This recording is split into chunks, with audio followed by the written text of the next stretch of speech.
Welcome to இணையத கையில் IAS academy. இன்றைக்கி நம்ம பார்க்க போகிற இந்த டெமோ வீடியோவில் டிசி மிஷினை பற்றி பார்க்க போகிறோம். சரி, டிசி மிஷின்னா என்ன அப்படின்னா, டிசி மிஷின்ங்கிறது டிசி சப்ளையில் ஃபங்க்ஷன் ஆகக்கூடிய ஒரு மிஷின் இயந்திரம், அவ்வளோதான். சரிங்களா? அது பேர் டிசி மிஷினு. இல்லை பேரில் இருக்கிற விளக்க தேவையில்லைன்னு நினைக்கலாம். இருந்தாலும் இப்போ சொல்லணும் இல்லையா, டிசி மிஷின் ஏசியில் ஃபங்க்ஷன் ஆகாமல் சில பேருக்கு டவுட் வரும். அது மாதிரி பிடிக்க வேலை கிடையாது.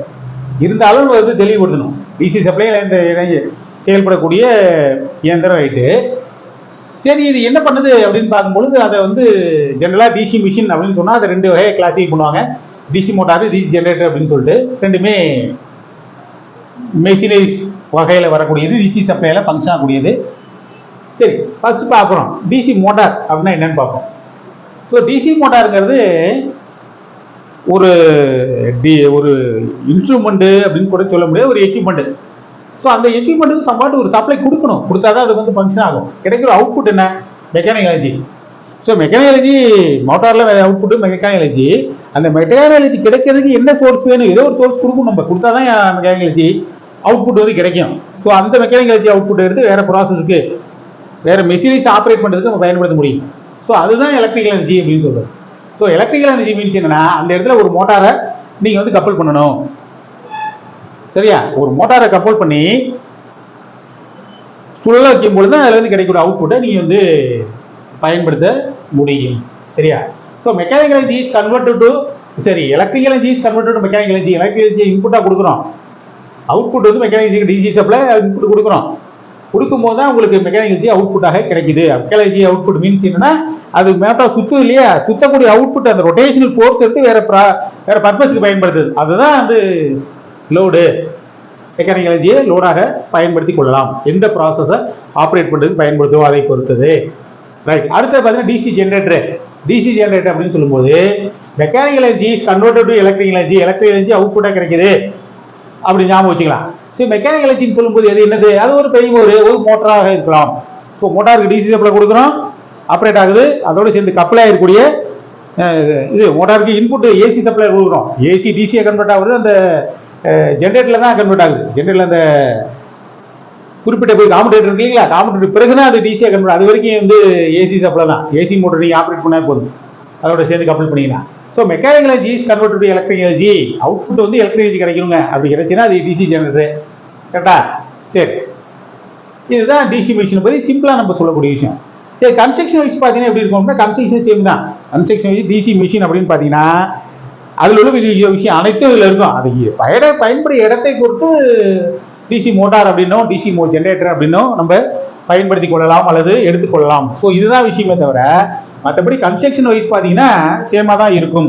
சரி, அதில் கன்ஸ்ட்ரக்ஷன் என்னென்ன இருக்குது அப்படின்னு பார்த்தீங்கன்னா, அதை பற்றி நம்ம இப்போ ஸ்டெப் பை ஸ்டெப்பாக டிஸ்கஸ் பண்ணுவோம். சரி, கன்ஸ்ட்ரக்ஷன் ஆஃப் டிசி மெஷின் அப்படின்னு பார்த்தீங்கன்னா,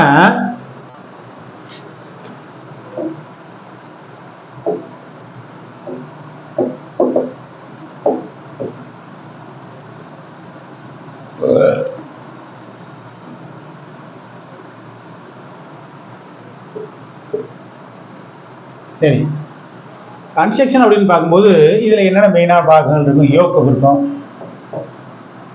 போல்ஸ், துருவங்கள்,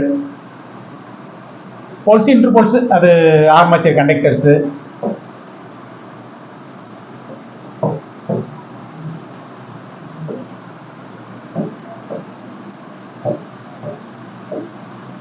சரியா?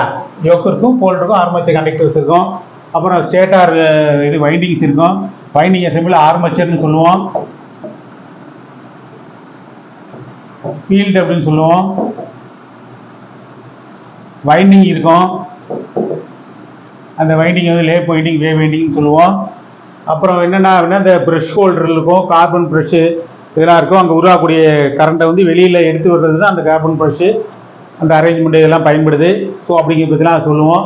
அப்புறம் அந்த அவுட்டர் ஃப்ரேம் யோக் அப்படின்னு பார்த்தீங்கன்னா, அதில் வெண்டிலேஷன் இருக்கும். மோட்டார் சுற்றும்போது சாஃப்டோட கப்பலாக இருக்கும். இந்த ஆர்மேச்சரோட சென்டர் பார்ட்டில் சாஃப்ட் கனெக்டாக இருக்கும். இந்த சாஃப்ட் சுற்றும் போது ஃப்ரீ ஆஃப் ரொட்டேஷனில் இருக்கும். அப்படிங்கிறத பேரிங்ஸ் இந்த அரேஞ்ச்மெண்ட்லாம் வச்சுருப்பாங்க. ஏன்னா பேரிங்ஸ் ஃப்ரிக்ஷனை குறைக்கிறதுக்காக சொல்லக்கூடிய எல்லா பகுதியிலையும் பேரிங் பயன்படுத்தப்படும். ஃப்ரீ ஆஃப் ரொட்டேஷன் ஒன்று, அந்த பொருள் தேய்மானம் ஃப்ரிக்ஷனால தேய்மானம் அடையாம இருக்கணும் அப்படிங்கிறது. தேய்மானம் ஆகாம இருக்காது, தேய்மானம் குறைக்கலாம் அவ்வளவுதான், சரிங்களா? ஸோ அந்த விஷயத்துக்காக அந்த பேரிங் அதில் கிரீஸ்லாம் போட்டு ப்ராப்பராக அரேஞ்ச் பண்ணியிருக்கணும். ஸோ இது மாதிரிலாம் இருந்துச்சு அப்படின்னா நம்ம குறைந்தபட்ச நாட்களுக்கு அதை பயன்படுத்த முடியும் என்று சொல்லலாம். சரியா? குறைந்தபட்ச நாட்களில் அதிகபட்ச நாட்களுக்கே அதை பயன்படுத்தி கொள்ளலாம். சரி, இப்போ வாங்க ஒவ்வொரு இந்த கன்ஸ்ட்ரக்ஷனில் ஒவ்வொரு பாகங்களை பற்றி நம்ம ஓரளவு தெளிவுபடுத்துவோம். இந்த வைண்டிங் அப்படின்னு பார்த்தீங்கன்னா லேப் வைண்டிங், வேவ் வைண்டிங் இருக்கும்.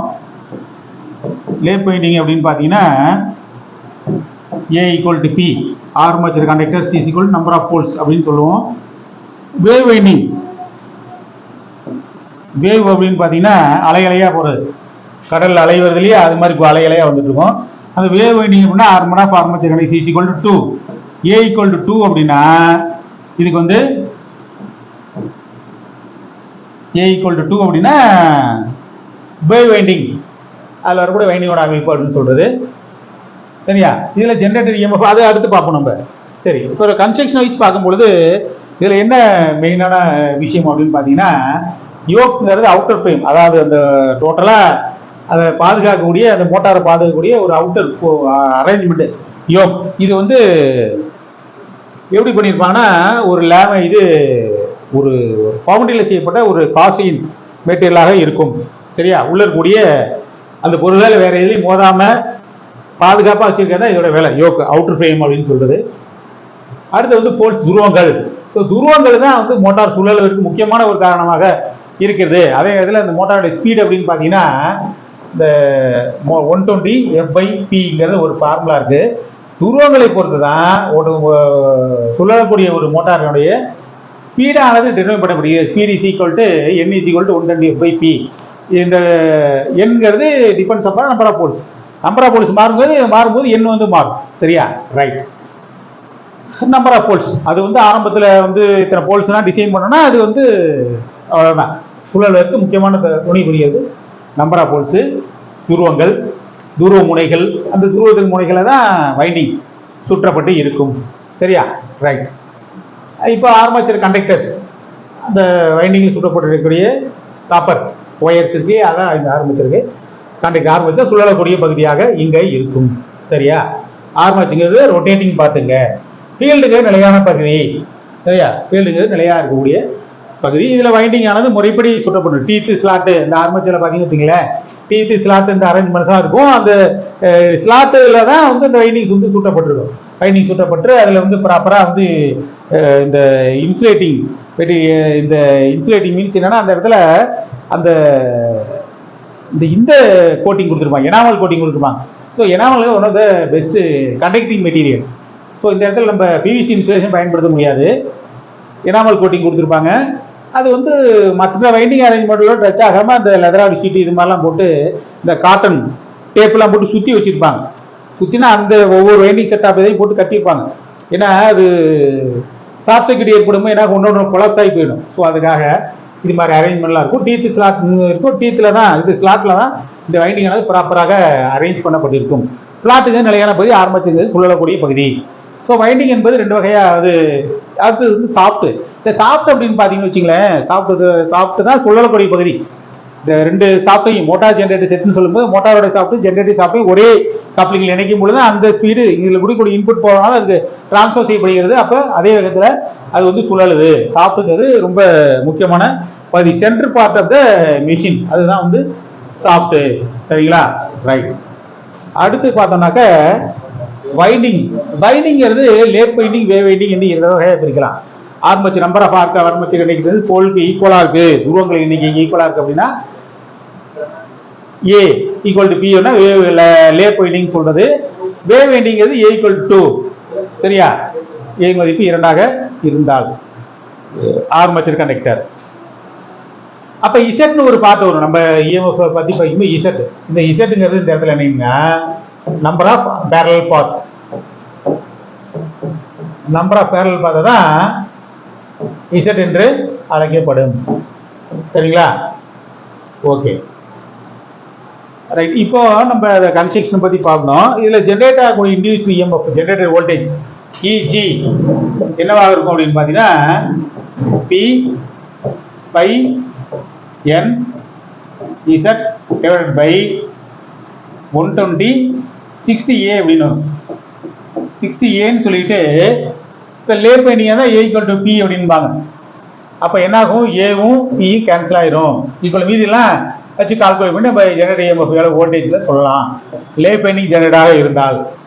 இப்போ வேவ் பெண்டிங் ஜெனரேட்டர் வேவ்ங்கிறப்ப A ஈக்குவல் டு 2 அப்படின்னு சொல்லுவாங்க. இதே EG P by N Z அப்படின்னா ஏக்கு பதிலாக நம்ம என்ன பண்ணுவோம் அப்படின்னா, இது லேப்பில் இது வேவ்ல